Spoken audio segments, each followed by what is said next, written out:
Good afternoon. Thank you, everybody, for being here today. I'm Sheriff Darin Balaam. We are here as law enforcement this afternoon to provide some information regarding the accident involving Jeremy Renner and clarify some misinformation that is circulated. Myself and all the members of the Washoe County Sheriff's Office family and first responders send our thoughts and prayers to Mr. Renner, his family, and friends, and we share our sincere hope for a full and speedy recovery. With that said, here's what I can tell you today. On Sunday morning at 8:55 a.m., a 911 call was received for a 1050 or a crash involving a snowcat versus pedestrian. The subject had been run over by a snowcat in the area of Mount Rose Highway. At 8:57, Washoe County Dispatch advised some units and they started en route.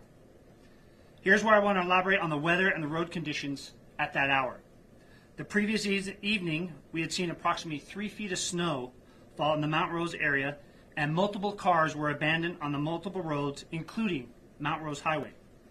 Additionally, while it was not snowing at the time of the accident, Mount Rose Highway was closed at that hour because of severe winter weather of snow which had not been yet removed from the highway. At 9:30, the first Washoe County Sheriff's Office unit arrived on scene. The delay again was a direct result of the weather, the traffic moving around abandoned cars in the roadway, and the closure of Mount Rose Highway. When the first Washoe County Sheriff's Office unit arrived on scene, Medical, Truckee Meadows Fire Protection District, and North Lake Tiles Fire Protection District were on scene. At 9:37, care flight landed in the vicinity of Mount Rose Highway. At 9:56, Mr. Renner was taken via care flight to a Reno area hospital. Now for some details of the accident as we currently know them. I want to be clear here, as well as going on a major accident investigation, and we are handling it as we would any other major accident investigation. We are still conducting interviews and processing items from the scene. Based on our investigation, Mr. Renner's personal vehicle, which was being driven by a family member, had become stuck in the snow near his home. Mr. Renner went to retrieve his piston bully, or snowcat, an extremely large piece of snow removal equipment weighing at least 14,330 pounds, in an effort to get his vehicle moving. After successfully towing his personal vehicle from its stuck location, Mr. Renner got out of his piston bully to speak to his family member. At this point, it was observed that the piston bully started to roll.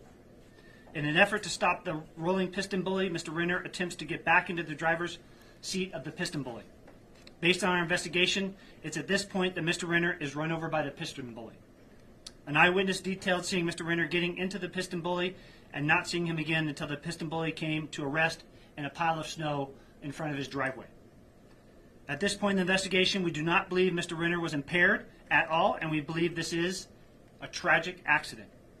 The Washoe County Sheriff's Office is in possession of his piston bully, and we are analyzing it to rule out any potential mechanical failure of why it may have started to roll. This is part of our normal investigation process for any major investigation. As I mentioned earlier, this investigation is ongoing. However, we do not suspect any foul play. I want to repeat that. We do not suspect any foul play. We believe this was a tragic accident. On behalf of the Washoe County Sheriff's Office, I want to thank Chief Summers from North Lake Tahoe and all of his personnel, and Chief Moore from Truckee Meadows Fire Protection District, Care Flight, and all of our regional partners who assisted in responding to this accident. And with that, if there's any questions, I'll answer a few questions. Otherwise, Can anyone drive a snowcat? Is that something you need a license for, or? it was on a private road, so he can drive that snowcat. And in this instance, as Mr. Renner always does, those private roads, he was being a great neighbor, and he was plowing those roads for his neighbor, because up there, again, they had 3 feet. Sheriff, I just wanted to make sure I clarified on something you said. You said the snowcat started to roll.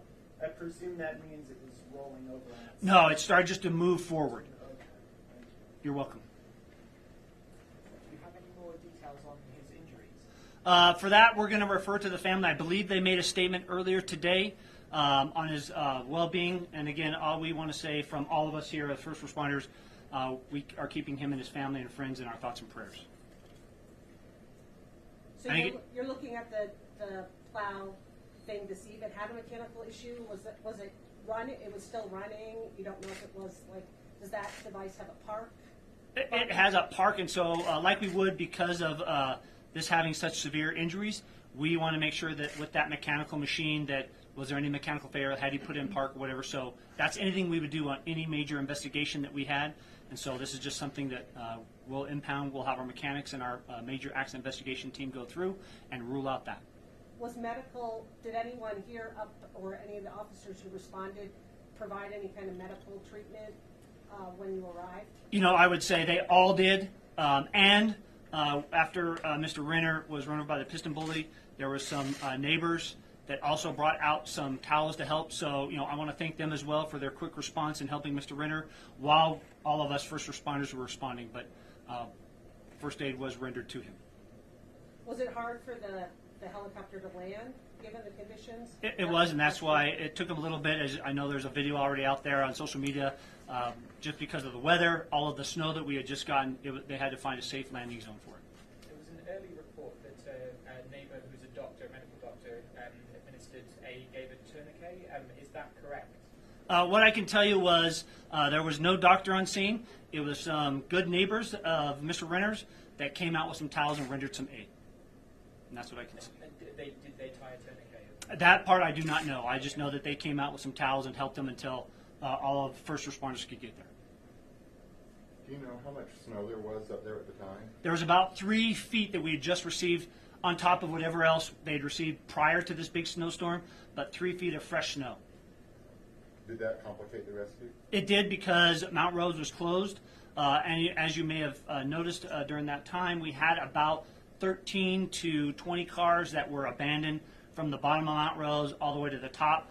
So trying to get them and get around for the fire engines, the ambulances. That's why, again, for fire, they collaborated from both sides of the Mount Rose Highway and came together to help. I just wanted to clarify, you said he was trying to get back into the snowplow. Was he able to get back in and then was thrown out, or he just... That part we don't know. We're waiting to talk to Mr. Renner. What sort of condition was he in when you guys arrived? Was he conscious? He was speaking to the first responders. And I've seen it reported that he suffered chest wounds and some orthopedic injuries. Can you comment on whether or not That part I don't know. I'd have to refer you to the family and let them answer those, or the hospital. Do you have any details on how common an accident with a snowcat is? No, not off the top. I would have to tell you probably there's always at least, because this type of snowcat is one you'd see at ski resorts, that there's always these type of injuries or accidents that occur, but the exact number I do not know. So it was on his property, not on Mount Rose Highway? It was on a private road. On a private road, and then the neighbors that he helps dig out are all part of that private road? They're all on a private road. Private road, so he never has to go on to public property? No. And approximately how far from the summit, roughly, would that be? Couple miles. Who called 911? That one I don't know if it was the neighbors or his family member.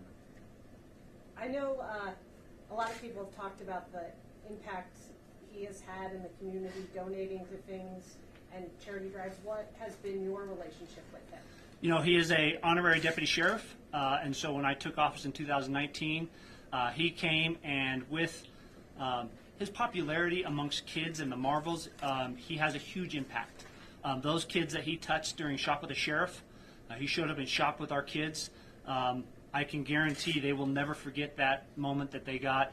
He shared his time with us there and not only shopped with a few kids, but interacted with the kids. So he's had a huge impact, not only in this office in helping us with our outreach with Shop with the Sheriff, which is our biggest event, but throughout the community, he has been very generous. And he's one of those individuals that I can tell you, most of the time you don't know that he's doing it, but he has made a tremendous impact on this community. Did he do Shop for the Sheriff this year? This year he did not. And what's kids' reactions when they do see him? They know who he is? They know exactly who he is, and they call him Hawkeye. And they are super excited. Even sometimes the parents may be a little more excited than the kids, but for us, that's a great thing with the Shop of the Sheriff when we do that, and to see those kids and the impact he has been truly impactful. Is it common for people in that area to own piston bullies or snowcats? Absolutely, or plows or something, because they're private roads. And so they get a lot of snow, and they're on roads that are not maintained by the county, so they have their own means to plow their driveways and their roads. Okay. With that, I want to say thank you again for coming. I appreciate you taking the time. And again, our thoughts and prayers are Mr. Renner and a speedy recovery. Thank you very much. Thanks, everybody. One more quick question.